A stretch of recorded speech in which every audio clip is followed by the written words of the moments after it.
Salut à toutes et à tous et bienvenue dans un épisode un peu spécial de Pop News dans lequel on va parler de la saison 3 de House of the Dragon. Comment ça va Thomas ? Ça va super, déjà hâte d'être devant la saison 3, mais ça sera pas tout de suite.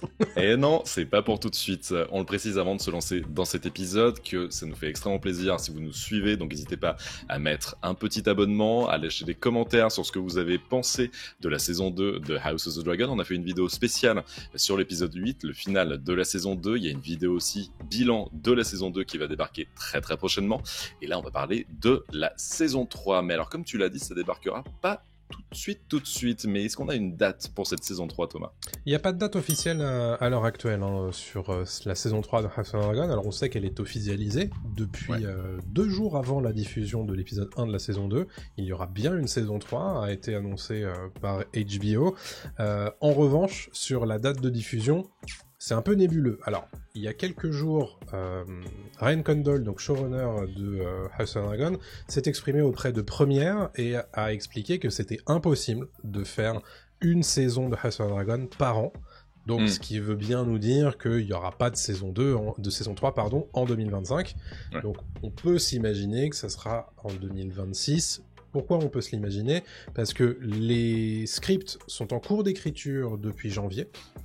On sait, donc il l'a dit chez Premiere que ça met grosso modo 1 an à être préparé et écrit, et ensuite seulement on peut lancer le tournage. Donc on s'imagine que le tournage va commencer en 2025, et donc mathématiquement, vu qu'il y avait eu 1 an de tournage et de post-production sur la saison 2, on peut s'imaginer que 2026 c'est une date pas trop déconnante pour la saison 3 de House of the Dragon. Oui, parce que c'est très logique par rapport à la saison 1 et entre la saison 1 et la saison 2. Donc là, voilà, entre saison 2 et saison 3, il y a de grandes chances que ce soit ça. Elle est intéressante, cette interview de Premiere, parce qu'en fait, il dit aussi pourquoi ça prend du temps, une saison de House of the Dragon. Et il compare la série à Dune de Denis Villeneuve en disant on ne demande pas à Denis Villeneuve, le réalisateur, de faire plein de films Dune à la suite, parce qu'en fait, ce sont des grands films et personne ne lui reproche, de faire 2 grands films qui sont espacés dans le temps.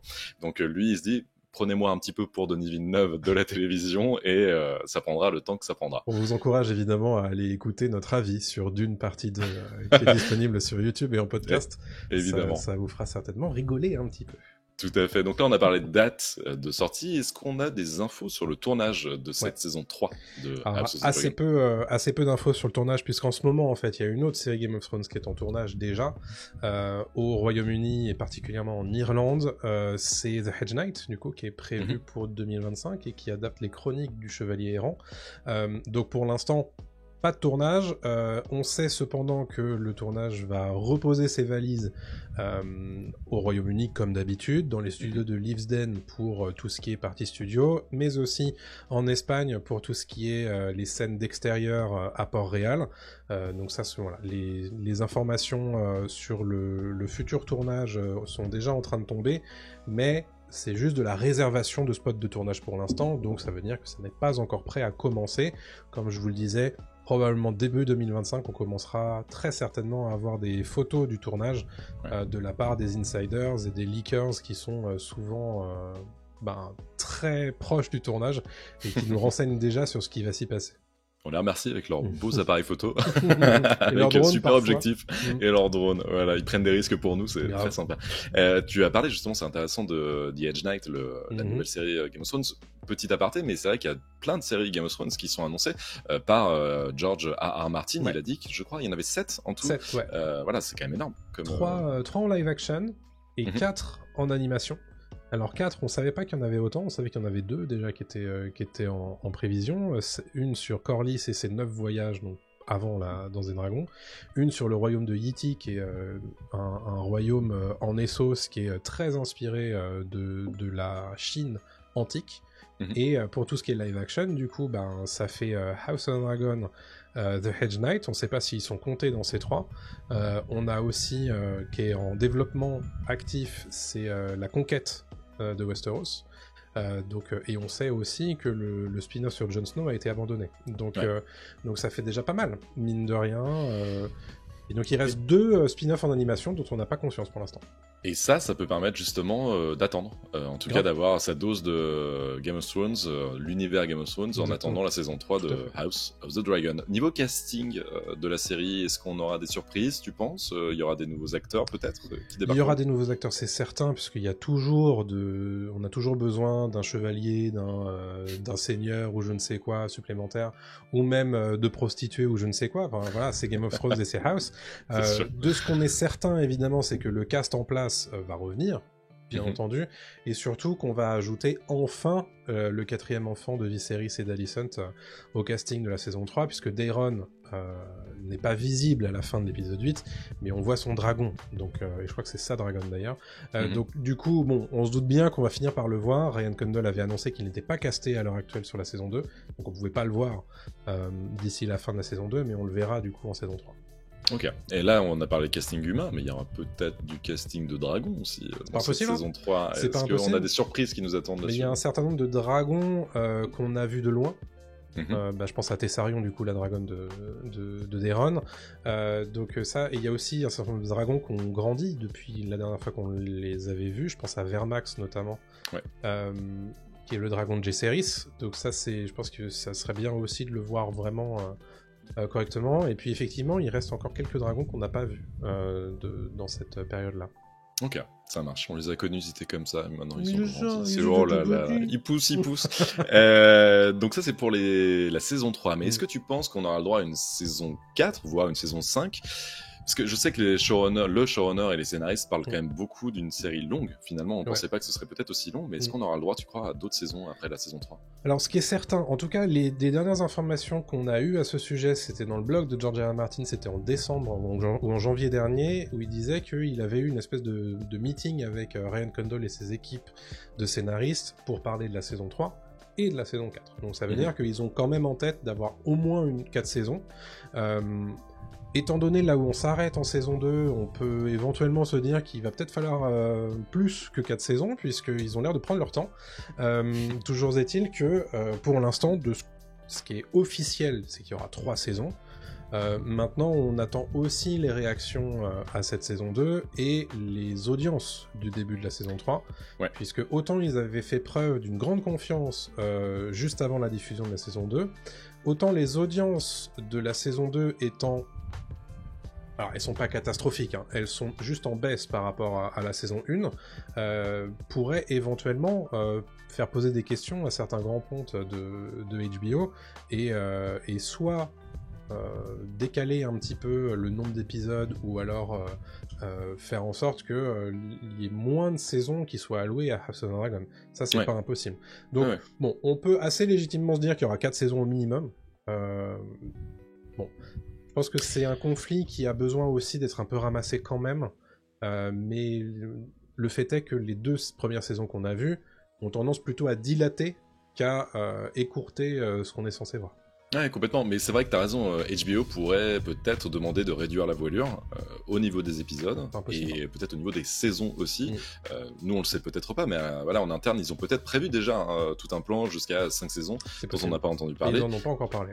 Mais ils en ont pas parlé, bien sûr, là c'est vraiment purement théorique ce que je dis, mais c'est intéressant dans le sens où, on le sait, HBO aime beaucoup les séries vitrines. House of the Dragon en est une, clairement. Mais ça les empêche pas, comme tu l'as dit aussi précédemment dans cette vidéo, d'annuler des spin-offs. Et un spin-off sur Jon Snow était clairement une cash machine. Peu importe, voilà, même l'histoire ou tout ce qu'ils avaient prévu autour, on savait que le public allait être au rendez-vous. Mais HBO a quand même décidé de ne pas greenlighter et de donner son feu vert pour la série. Comme tu le dis très bien, ils adorent les séries vitrines, et Game of Thrones en est une depuis 2011, et House of the Dragon en est une depuis 2022. En revanche, ça les empêche pas, comme tu le dis, d'arrêter le développement de certains trucs quand ils trouvent que la qualité HBO n'est pas respectée. A priori, c'est ça qui génère avec le spin-off de Jon Snow, c'est qu'ils avaient rien à raconter. Donc ce qui est rassurant, ça veut dire que voilà, au moins ils nous prennent pas pour des jambons. Exactement. Ils préfèrent voilà qu'on ait de la qualité à la télévision, quoi. Mais je reviens sur cette histoire de nombre d'épisodes.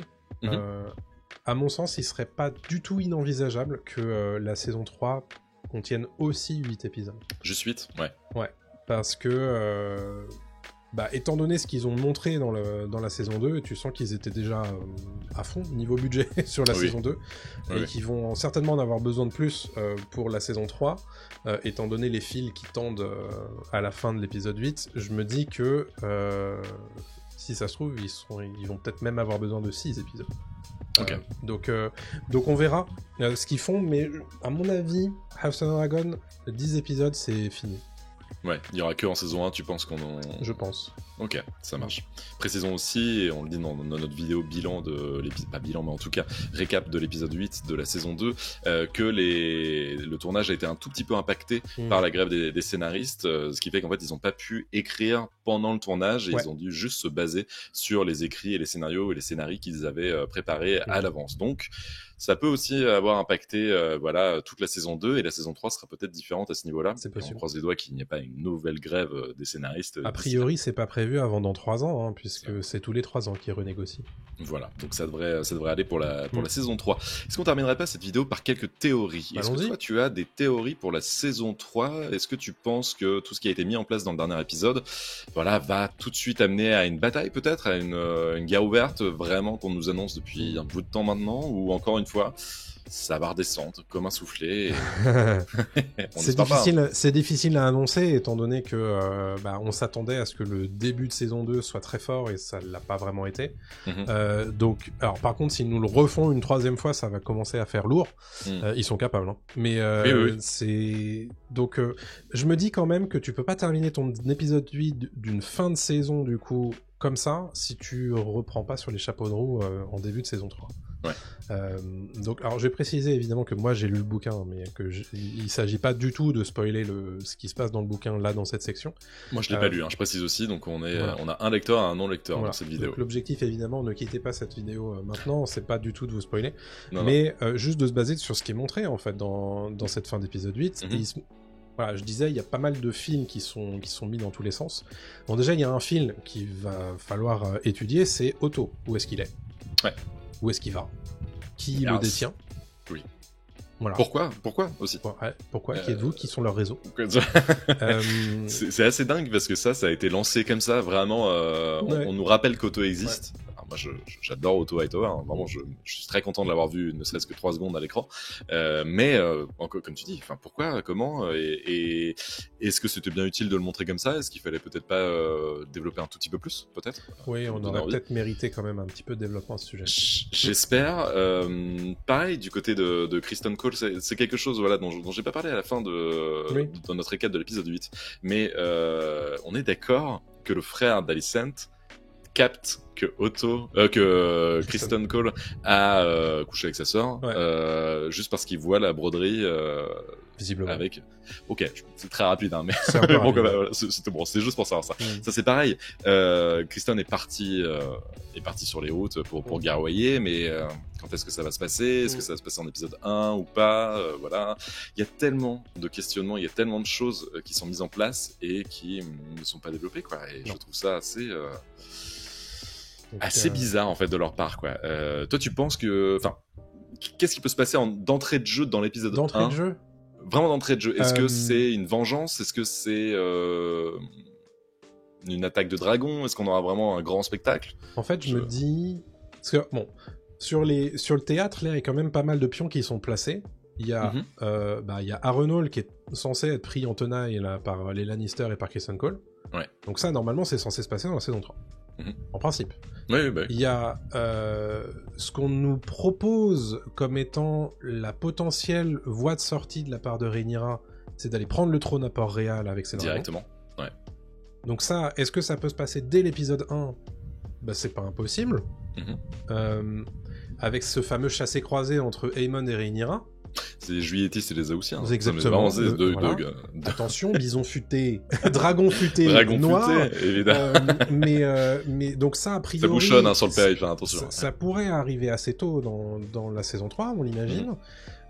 Et derrière, il y a aussi la triarchie qui débarque d'Essos. Et qui se dirige vers le gosier. Donc le gosier, c'est l'embouchure en fait du détroit qui mène vers Port-Réal. Là où il y a un blocus. Et que la flotte des Vélarions bloque depuis le début de la saison 2. Donc tout ça, ça peut avoir lieu début saison 3, mais moi très franchement, je pense qu'ils vont échelonner. Encore une fois. C'est ce que je me dis aussi. Ils peuvent pas tout faire dans l'épisode 1, c'est pas possible, parce que derrière, en fait, on aura 5 ou 7 épisodes où il va rien se passer. Donc du coup, je pense qu'ils vont échelonner. Il y a aussi les Stark qui descendent du nord, et qui traversent les jumeaux, donc direction Harrenhal, on l'imagine. Et on a aussi Daeron et l'armée des Hightower qui montent depuis le sud. Ouais. Donc ça commence à faire pas mal de choses. Mine de rien. Oui, non, mais il va se passer normalement beaucoup de choses, quoi. Mais si, comme on l'a dit dans la vidéo, ils étalent sur plusieurs saisons, et ben ils peuvent aussi prendre leur temps là-dessus, et en fait, ça peut faire pchit très très vite, quoi. Moi j'ai peur que les gens, un peu déçus de la saison 2, en tout cas du rythme de la saison 2, lâchent l'affaire en saison 3. Ouais. C'est vraiment ça qui me fait peur, quoi. Et à ce sujet, on va demander aussi l'avis des gens dans les commentaires, hein, si vous faites partie de ces gens-là. Est-ce que vous comptez ne pas aller regarder la saison 3 ? Parce que ça nous intéresse aussi d'avoir ce genre d'avis. Ou plutôt, même si vous êtes déçus, vous comptez quand même aller regarder la saison 3. Par curiosité, voilà, parce que vous êtes déjà engagé sur 2 saisons. Il y a peut-être aussi des gens qui sont pas du tout déçus, hein, qui vont nous dire ça dans les commentaires. Mais bien sûr, mais cette série, voilà, plaît autant qu'elle déplaît, je pense. Il y a quelque chose voilà, qui fait qu'au moins elle est clivante, et il y a quelque chose avec cette série qui fonctionne là-dessus. Les gens ont des choses à raconter sur cette série, c'est déjà pas mal, je trouve. Tout le temps. Non, bien sûr. Mais c'est vrai que ça, c'est intéressant de voir comment ils vont gérer tout ça, parce que je pense qu'il y a beaucoup de déçus là-dessus, qui se disent, attends, on en est déjà plus ou moins, si j'ai bien compris, à la moitié du récit littéraire, hein, c'est ça, au niveau de l'histoire. Je dirais un tiers à peu près. Juste un tiers, d'accord, ok. Oui, donc il en reste quand même pas mal de choses à dire. En fait, moi, je m'attendais à ce qu'à la fin de la saison 2 soit un peu plus avancé que ça. D'accord. Et en fait, donc c'est le risque. C'est le risque qu'en fait, voilà, ça s'étale encore un peu trop dans le temps, quoi. Ouais. Bon, on verra bien. Pour l'instant, voilà, là, on tire des plans sur la comète, on sait pas du tout ce qu'ils vont faire, et ce qui va se passer, quoi. Mais c'est vrai que faut qu'ils fassent attention à ça, au moins au niveau du rythme, parce qu'on sait qu'ils ont plein de choses à dire et qu'ils ont plein de choses à raconter, que ça peut être extraordinaire. Mais il faut faire très attention justement à pas perdre les téléspectateurs. Les lecteurs vont être là, évidemment qu'ils vont être là, parce que c'est normal. Les fans aussi, hein. Mais les fans aussi qui n'ont jamais lu les bouquins. Ce genre de série a quand même besoin du grand public. Et oui. C'est en faisant une saison 2 de transition comme ça que t'es capable de les perdre, donc attention quand même. Ouais, complètement. On est d'accord, c'est une saison 2 de transition. Mais ça, on y reviendra plus tard dans une vidéo dédiée justement à cette saison 2. Voilà. Je pense qu'on a dit pas mal de choses. On a tout dit, ouais. Si vous avez d'autres questions sur la saison 3 dans les commentaires, des choses auxquelles on n'aurait pas forcément pensé, et où on s'est dit, ah mince, il faudrait qu'on leur fasse une vidéo pour leur parler de ça, n'hésitez pas, hein. C'est pas impossible, donc n'hésitez pas à balancer vos commentaires, à nous dire ce que vous attendez de cette saison 3, quelles sont vos théories sur ce qui va se passer, sans spoiler des bouquins, bien entendu. Évidemment. Et puis voilà, on vous lira avec grand plaisir, et on se donne rendez-vous très prochainement pour une nouvelle vidéo. N'oubliez pas le like, le commentaire, l'abonnement, la petite cloche, les étoiles sur les plateformes de podcast. Venez nous voir sur YouTube et sur Twitch les lundis à 20h30 pour l'enregistrement du podcast, et écoutez le podcast, parce que c'est de la belle nourriture pour les oreilles. Miam miam. Et on a aussi un Discord. Voilà, si vous voulez venir commenter et justement discuter de tout ce que vous avez pensé de la saison 2 et de vos potentielles théories sur la saison 3, il y a une belle communauté sur Discord qui permet de faire tout ça. Voilà, donc on vous remercie. Merci beaucoup de nous avoir regardé et écouté, et on vous dit à très bientôt. Salut à tous. Salut tout le monde.